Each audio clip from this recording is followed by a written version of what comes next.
that question. My opponent talks about the fact that he's a reach across the aisle guy a lot. He spends a lot of time talking about that. I like facts. I love data. My opponent in the Kansas House in 4 years voted with the Democrats 93.8% of the time.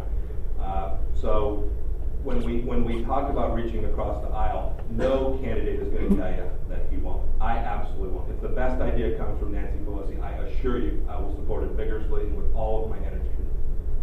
I can't imagine that happening today. I mean,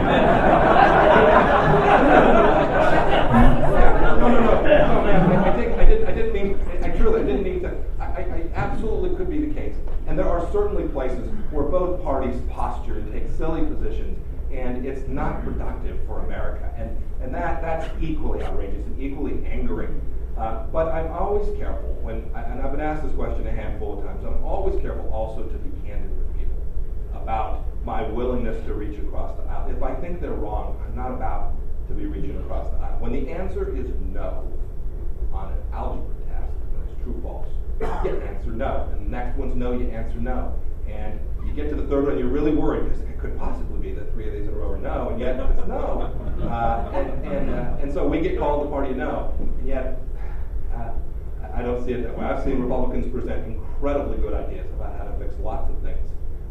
And so I will be incredibly consistent. I hope, like we all do, that we can find places where we all say that is a good step forward, and we get a broad consensus, not unanimity, but we get enough folks who move behind things that are important to America.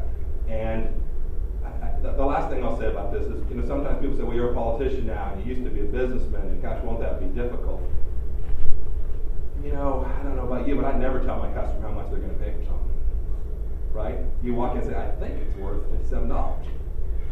And you have a negotiation, you have a discussion. What I've spent the last 15 years doing in small business is you try and convince someone that your idea is right, that your product has value, that they ought to hire your team to go execute a mission. I see my role there in Washington, D.C. the same way. You bring this set of principles and then you go work to accomplish tasks that you think are important to the folks where you're from. And goodness gracious, if there's 15 Democrats that want to join me and I can't bring any from my party along, I'm happy to participate with all of those who share my vision of